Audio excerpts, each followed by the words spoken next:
untuk lelaki ni kopiah ke, serban ke, songkok ke, insyaAllah kita tak ada masalah. Kalau tak pakai kopiah, tak pakai serban pun, kalau rambutnya kemas macam yang ni, insyaAllah tak ada masalah. Kita okey je.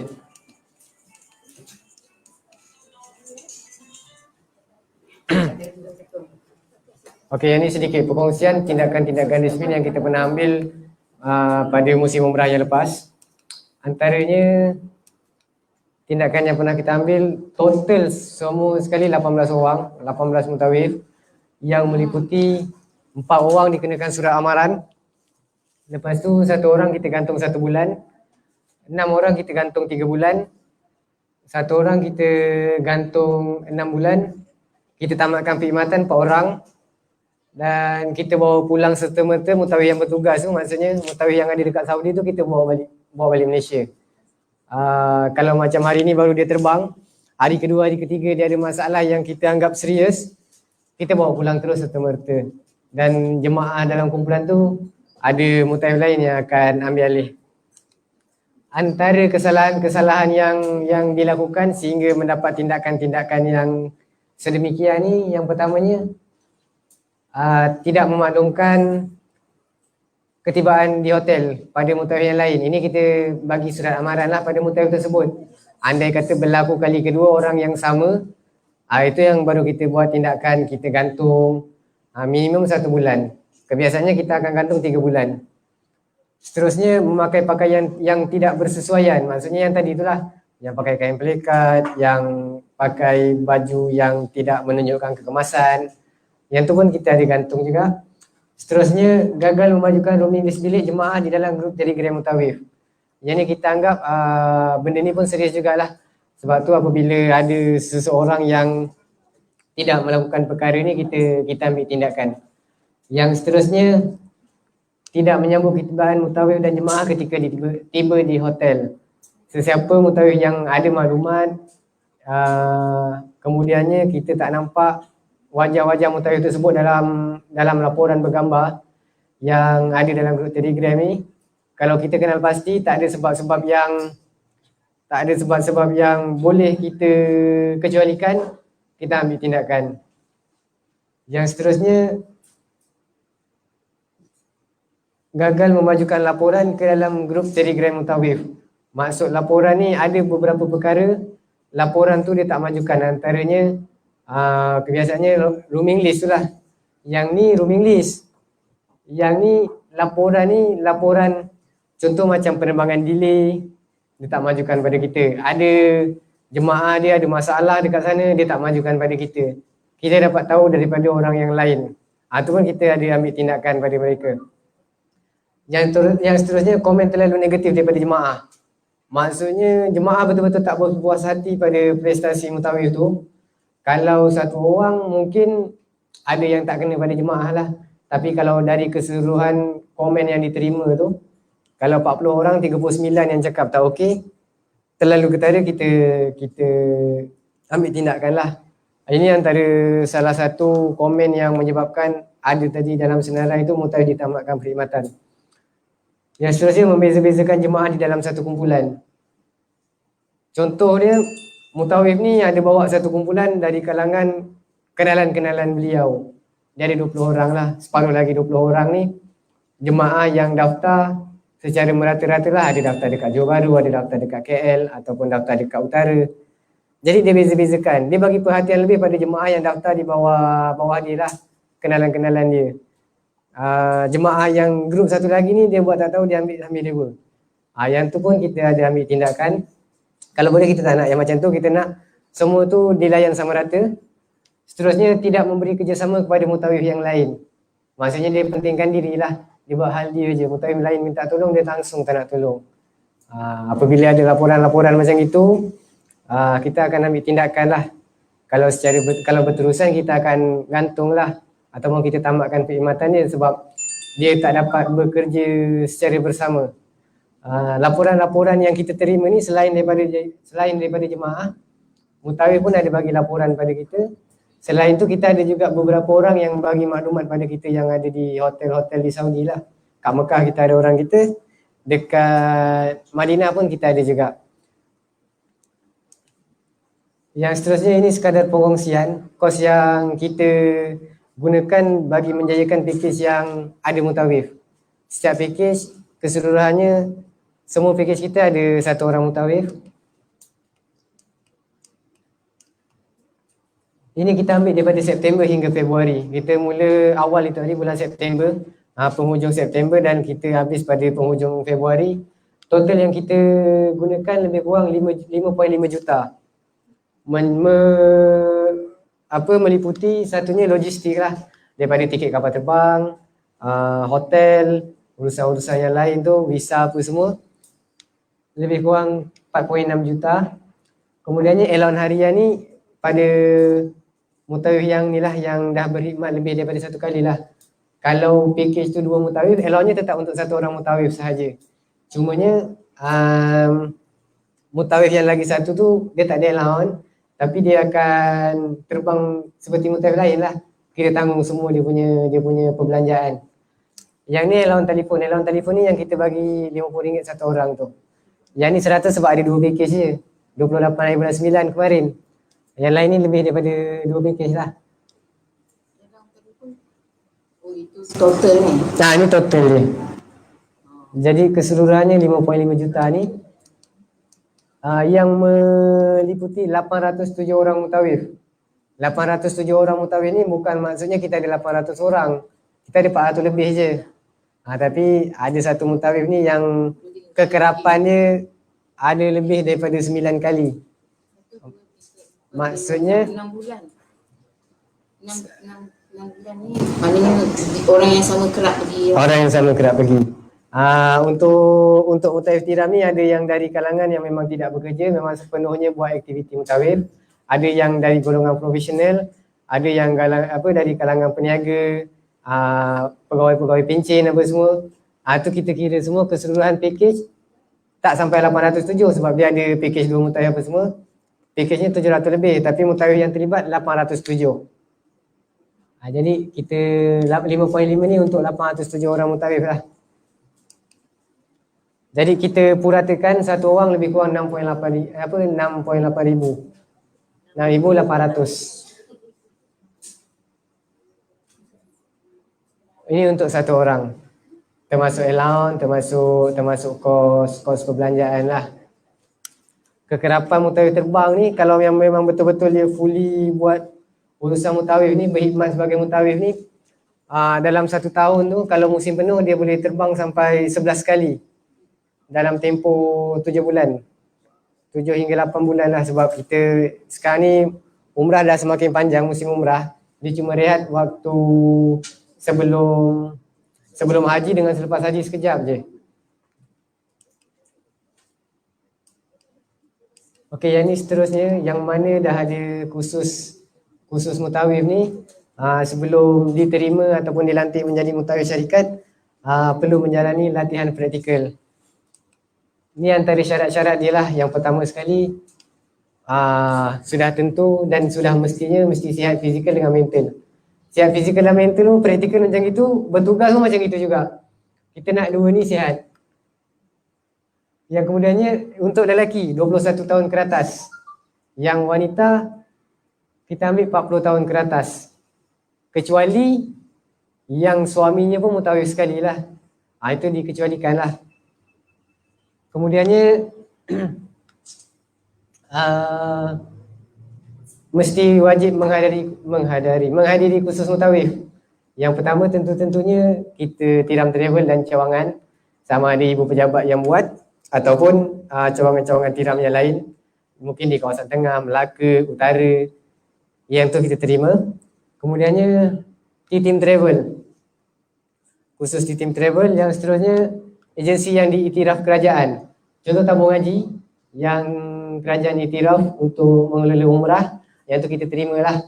Dan yang seterusnya Akademik Mutawif. Akademik Mutawif ni bawa capaian aspirasi anak syarikat Johor Corporation. Kita pun ada kena mengena dengan dia, yang tu kita terima sekali sijil Mutawif tu. Ini 1, 2, 3, 4 ke 4 tu kena pergi ke ataupun salah satu? Salah satu. Kalau pergi 4 kali praktikal pula nanti. Salah satunya. Boleh pilih mana-mana satu lah. Bila-bila boleh, mana-mana tempat pun boleh. Ikut yang lapang, ikut yang senang. Yang seterusnya memenuhi isi borang latihan praktikal yang disediakan syarikat. Borang praktikal tu kita edarkan pada setiap cawangan, ikut mana yang berdekatan dan mana yang memudahkan. Kalau mudah pergi ke Johor Bahru, pergi Johor Bahru. Kalau mudah pergi cawangan, pergi cawangan. Ikut keselesaan, ikut ke lapangan. Yang seterusnya masa isi borang tu mesti sertakan sekali sijil khusus tersebut yang photostat sahaja. Yang kemudiannya tarikh dan mentor akan ditentukan oleh syarikat.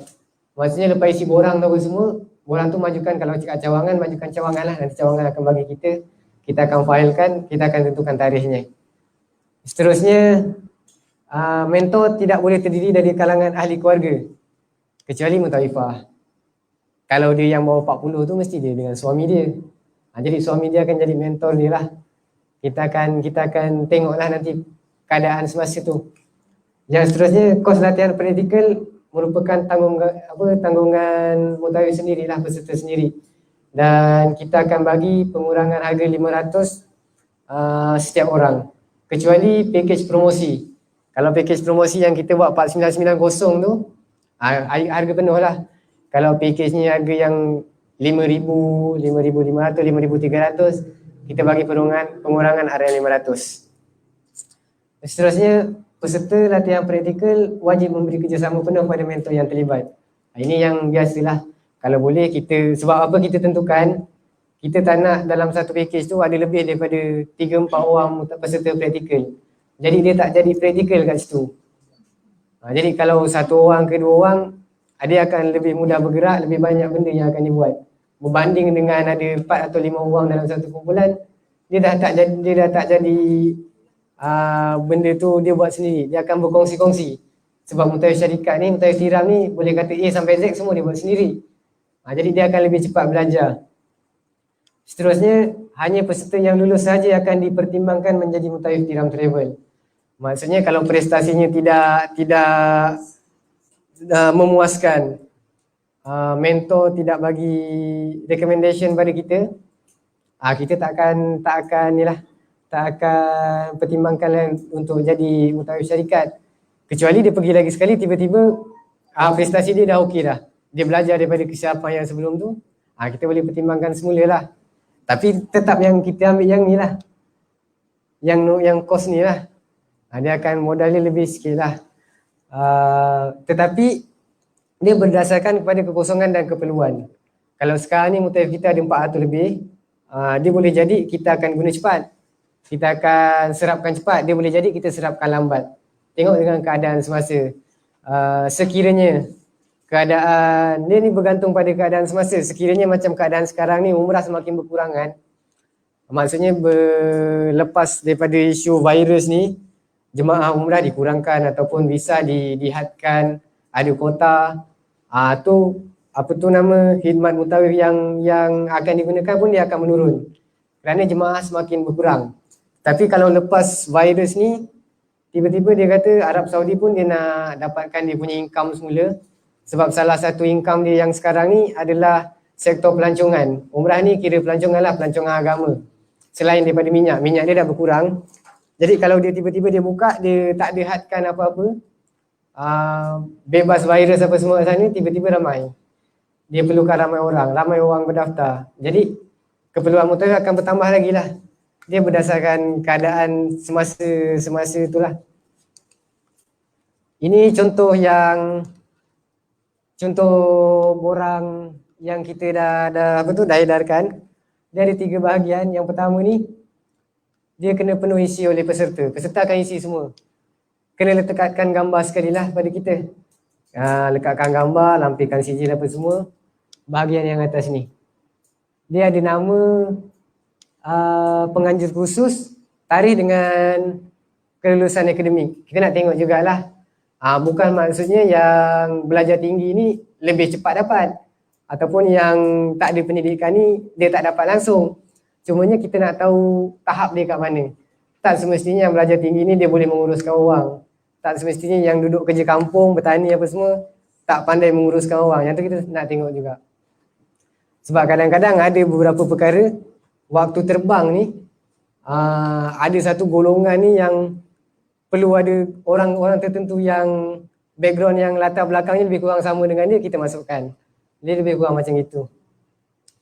Yang ni butiran penerbangan ni kita yang isilah syarikat. Kita tentukan tarikhnya yang mana satu. Dan yang terakhir ni bahagian C ni diisi mentor lah. Nanti dia tak akan komen apa-apa, dia tak akan komen lebih lah. Layak tak layak je. Kalau layak dia tanda layak, kita akan pertimbangkan lah. Kalau tidak layak ni kita akan bagi tahu lah yang ni tidak layak lah. Okey, ni yang terakhir. Sebelum kita bergerak pada soalan-soalan yang berkaitan lah daripada semua perkara yang perlu dielakkan oleh seorang mutawif.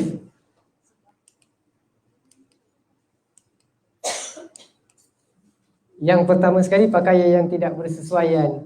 Ini berbalik pada etika pakaian tadilah. Yang mana jubah, yang mana berpakaian kemas. Itu kalau boleh elakkan. Sekali terpakai macam itu akan terkesan lama. Terngiang-ngiang, teringat-ingat lagi dia. Dan tindakan akan terus diambil. Biasanya yang telah berlaku ni yang tidak mematuhi etika pakaian ni, kita terus gantung 3 bulan. Sebabnya dah pernah ada kejadian 2-3 orang yang terkena macam itu, tapi dia buat sekali lagi, kita akan terus gantung serta-merta. Seterusnya mutawif tunjuk-tunjuk. Mutawif tunjuk-tunjuk ni yang berbalik pada tadilah. Tanggungjawab dan amanah kepada jemaah. Bersama-sama dengan jemaah mengerjakan umrah 3 kali sebagai jadual. Kalau mutawif tu tak niat ihram pun, apalah salahnya pakai ihram juga sama-sama. Bawalah sekali jalan. Tak niat pun buat tawaf sunat, tapi sekali-sekali sama dengan jemaah. Yang seterusnya, melakukan aktiviti perniagaan yang bersaing dengan syarikat. Ini berbalik pada yang pertama tadi tu. Menjaga perniagaan dan nama baik syarikat. Yang ni kita minta mutawif elakkan. Yang keempat, tidak bertugas sebagai satu pasukan. Ini lebih kepada amanah dan tanggungjawab pada sesama mutawif lah. Macam pergi melawat jemaah yang sakit ke hospital, jemaah hilang, jemaah kemalangan, sambut mutawif sama-sama. Ataupun selain daripada tu, ketika di lapangan terbang, kita punya kumpulan boleh kata setiap hari kalau Air Asia punya penerbangan lebih daripada 3 grup. Kalau Malaysia Airlines minimum kita buat 2 kumpulan. Saudi Airlines je yang kadang-kadang ada satu kumpulan saja satu hari terbang. Selain daripada tu 2, 3 hingga ke 6 kumpulan. Kalau perancangan untuk tahun hadapan, insyaAllah macam Air Asia tu dalam satu hari tu ada 10 grup. 5 pergi Jeddah, 5 pergi Madinah. Jadi dalam kumpulan 5 orang tu kita nak dia ada kerjasama lah. Tak naklah yang seorang ni buat hal dia sendiri je. Orang lain semua ada berbincang-bincang, nak segerakan urusan, dia buat hal dia sendiri, tak nak bekerjasama. Yang tu kalau boleh kita minta mutawif elakkan. Yang seterusnya, kasar dan marah kepada jemaah. Ini ada berlaku. Tak tahu macam mana mutawif marah pada jemaah. Kita tak ambil tindakan pada mutawif yang tegas pada jemaah. Tegas dengan kasar dia lain cerita dia. Tegas dia lembut tapi dia straight. Dia kasar ni macam semua faham lah macam mana dia punya keadaan. Sebab ada jemaah-jemaah kita yang berumur ni, hati dia mudah sensitif. Yang wanita-wanita ni hatinya lembut. Jadi kalau terkasar sikit ada terkecil hati. Kalau kena marah dia sedih, dia merencatkan dia orang punya emosi. Yang seterusnya, mutawif lepas tangan. Mutawif lepas tangan ni lebih kurangnya, contohlah kita ambil yang mudah. Kalau jemaah sakit ke, jemaah hilang ke, dia tak ambil tindakan yang sewajarnya. Kalau dia nak balik pun jemaah tu sakit, dia tak ada bagi makluman yang sepatutnya pada syarikat, pada rakan-rakan mutawif yang lain, pada staf yang ada kat sana. Kira dia buat sambil lewa sahaja. Yang itu kalau boleh kita memang tak nak lah. Ini ada 6 ni benda yang kita rasa tak perlu dilakukan oleh seorang mutawif. Selain daripada ciri-ciri yang idaman tadi tu, yang pertama tu, yang ni antara perkara-perkara yang perlu dibuat lah. Jadi dekat sini, secara ringkasannya, yang satunya tanggungjawab wajib tadi tu. Syarat wajib tu yang memang kita nak mutawif buat. Yang keduanya, ciri-ciri yang ada tu untuk jemaah. Yang ketiganya yang ni lah, yang perkara yang perlu dielakkan. Sekiranya 3 perkara tu diambil perhatian, insyaAllah pada saya tak ada masalah lah, boleh bertahan lama lah dengan bidang ni. Sebab sekarang ni mutawif ni dah menjadi salah satu bidang yang saya rasa ada masa depan cerah juga sebenarnya dengan keadaan sekarang ni lah, kalau tidak termasuk dengan COVID ni. Setakat ni sehingga itu saja dulu. Sekiranya ada soalan, boleh terus diajukan lah.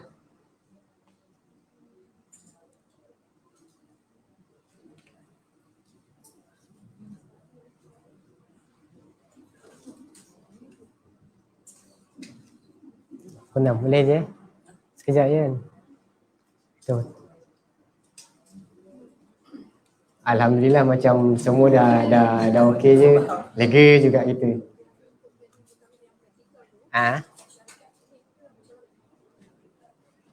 Syarikat pilih lah. Tapi syarikat akan pilih pada siapa yang dah isi borang tu je lah. Siapa yang dah praktikal diisi borang.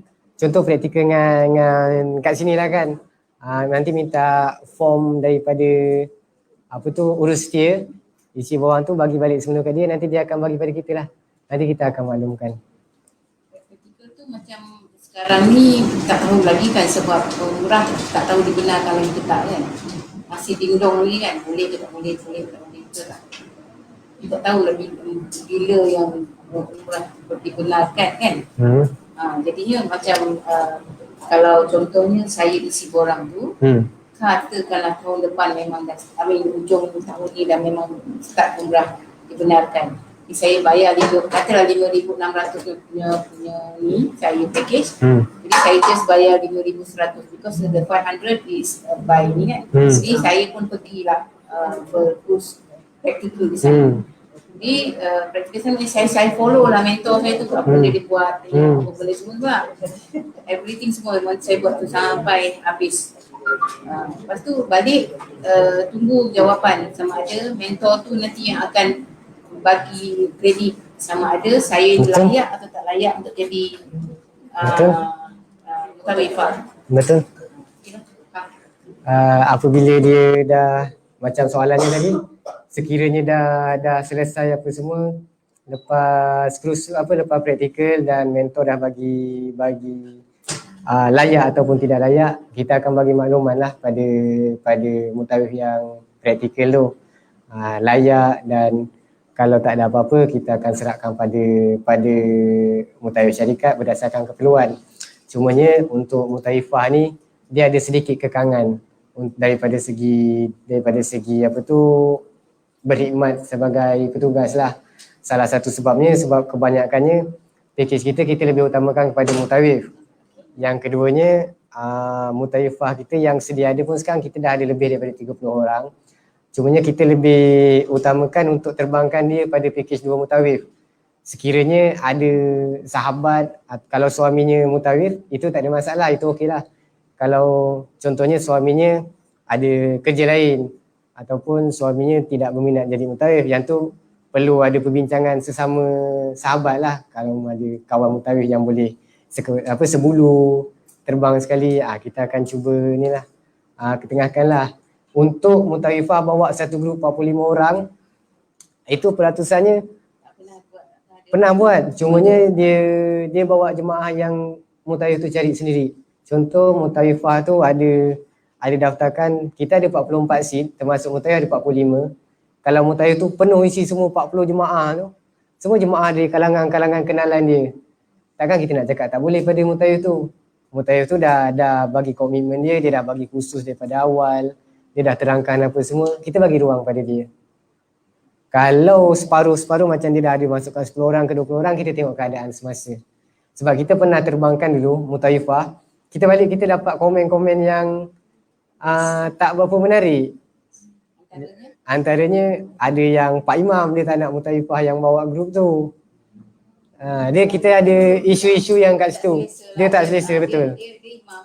Ya, Mereka perempuan pula kan. betul. Jadi dia ada ketidakselesaan yang macam itu. Kadang-kadang bukan kita nak cakap Mutaifah tak bagus. Ada je Mutaifah kita yang wanita ni bagus. Ada yang satu orang Mutaifah kita ni, dia boleh kata tiap bulan dia terbang. Tapi dia ada kumpulan jemaah dia sendiri dan rekod apa, dia punya maklum balas tu okey. Takkan kita nak cakap tak okey, dia dah ada komitmen dia. Macam itu. Another thing is, kalau ada tak macam dokumen lain untuk support, contoh macam tadi borang tu, dia minta dia sijil apa ni, pendidikan je kan. Kalau dia kata dia support dan dia pernah join khusus-khusus untuk mengatakan dia tu capable. Adakah benda tu boleh diguna ataupun tak perlu? Okey, soalannya adakah apa tu, sebab tak khidmat kan, takut yang belakang tak dengar soalannya tu. Adakah sijil-sijil yang lain ataupun bukti-bukti yang lain sama apa tu, macam wakil atau mutair tu pernah berkhidmat dengan syarikat lain ke, pernah berurusan pasal berkenaan jemaah umrah dengan syarikat lain ke, nak disertakan sekali dalam borang praktikal mutawif ni. Okey, dia macam gini. Seandainya ada, boleh disertakan sekali insya-Allah. Tetapi yang asalnya kita cuma minta 2 je. Borang tu dengan sijil khusus. Yang taraf pendidikan tu tak payah sertakan sijil pun tak apa. Tapi sekiranya ada, boleh je sertakan sekali. Sebab kita pun boleh cek juga, kita boleh tengok dengan syarikat-syarikat tersebut. Sebab kalau umrah ni, yang mana agensi-agensi umrah kat Malaysia ni, lebih kurang kita kenal je semuanya. Staff-staff yang ada dekat situ. Tak ada masalah, insyaAllah boleh disertakan sekali. Macam kita minta kerja lah. Ada resume tambahan kan, ada attachment yang lain kan. Dokumen sokongan tu. Untuk memberi keyakinan pada yang pemilik tu, betul. Itu tak ada masalah. Boleh, bila-bila masa boleh isi. Tapi kena sertakan semua sekali lah. Sijil tu dengan gambar. Takut-takut kita tak cam mukanya. Namanya macam pernah nampak, mukanya tak cam pula.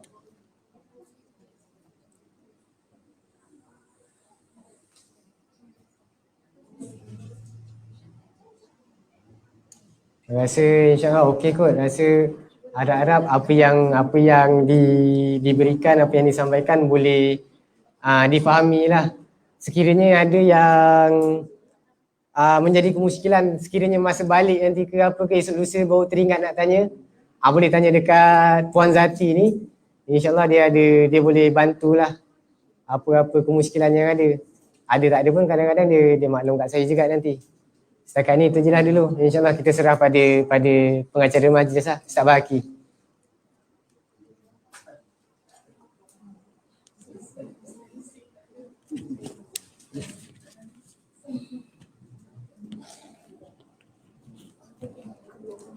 Okay, terima kasih kepada Tuan Ali Fahmi kita. Sekarang ni kita akan teruskan dengan sesi penyampaian sijil untuk peserta-peserta ulangan dan juga peserta-peserta yang menghadiri kelas taklimat SOP. Jadi tanpa melengahkan masa, saya menjemput Tuan Haji Bahaki bersama dengan Tuan Ayah Haji kita dan sekaligus mengiringi Tuan Ali Fahmi untuk penyampaian sijil.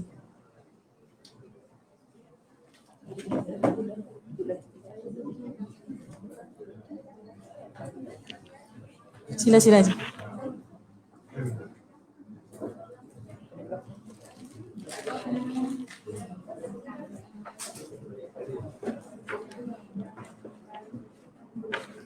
Okay, untuk peserta pertama Haji Abdul Razak bin Syafi'i.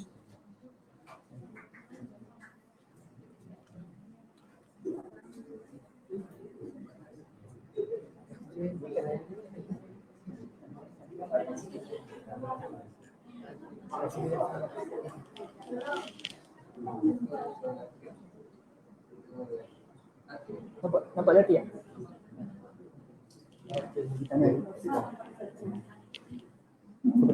Hajah Fauzia binti Aris.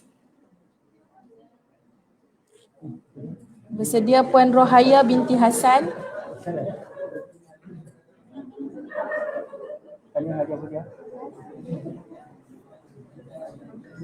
Hajah Rohaya binti Hassan. Rohaya binti Hassan.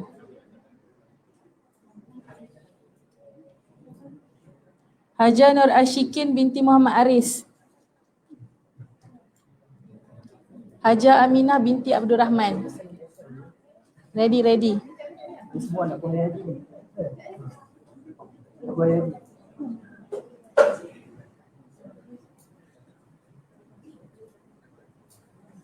Hajah Aminah binti Abdul Rahman. Tanya aja. Hajah Hizamiah binti Ishaq.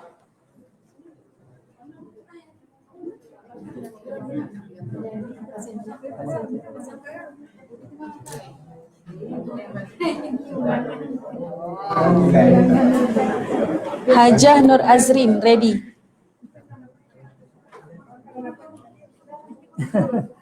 Pandai tak?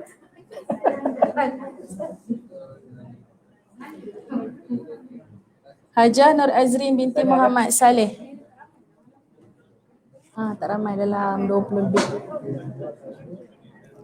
Bersedia Hajah Zabidah binti Ibrahim. Ni nak balik awal ni.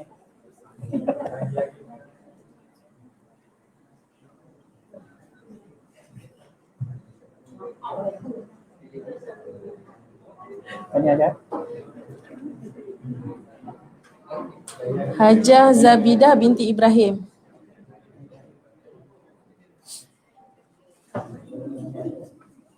Bersedia Hajah Nur Fazilah binti Lebai Harun.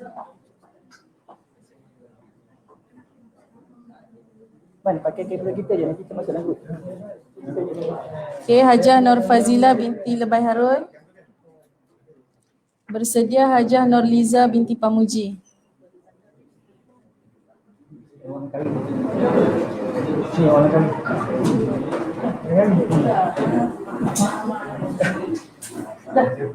Tanya aja. Sama-sama. Okey, Hajah Nur Liza binti Pamuji. Bersedia Hajah Norkiah binti Zainul. Sama-sama. Hajah Norkiah binti Zainul.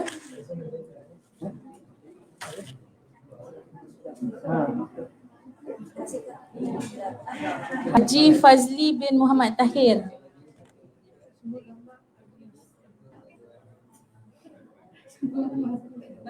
Sama. Haji Fazli. Haji Fazli Muhammad Tahir. Tak ikut SOP.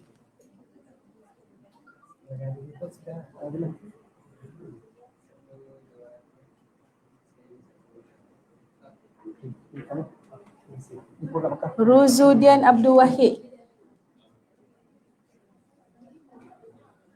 Silap, CJ dah tak kira saya buat apa-apa. Abang ada silap sikit. Oh. Binti.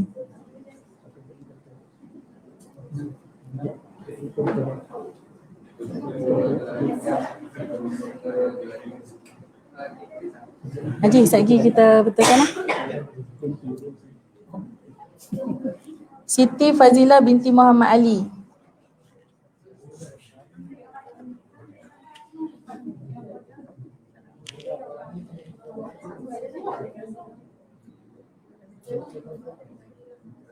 Okay, makanan apa kau? Tak pasti ya. Apa dah yang petang? 6.30 saya pesan. Take away lah. Kita ada orang take away. Hajah Fauziah binti Salihuddin.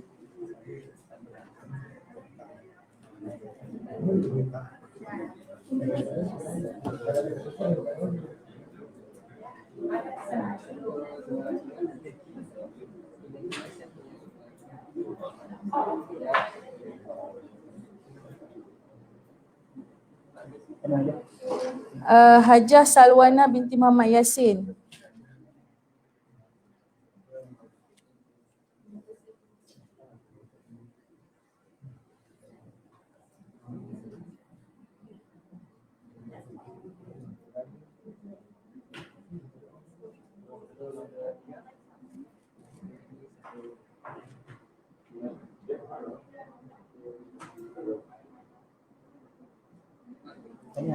Haja Wagiah binti Wakijo.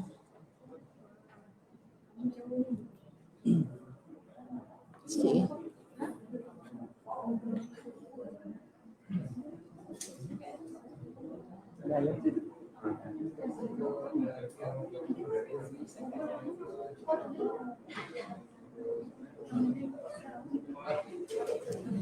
Haja Siti Fatimah binti Syahran.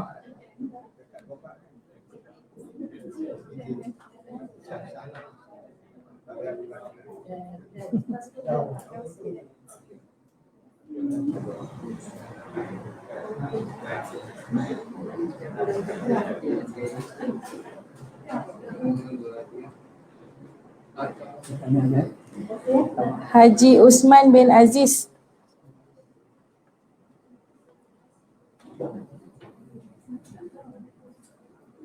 Ini pun jadi rendah support.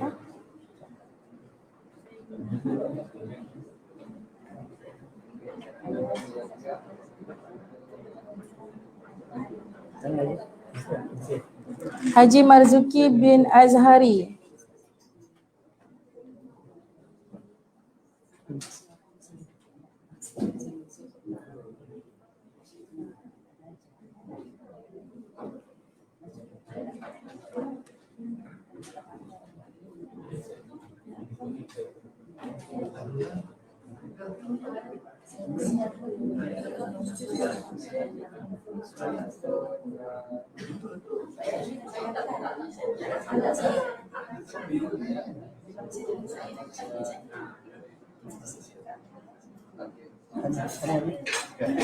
Okay, terima kasih Tuan Ali Fahmi dan Tuan Haji. Untuk peserta-peserta lain kita akan sampaikan sijil pada sesi malam ni lah sesudah slot Haji Bahaki. Jadi untuk sesi petang ni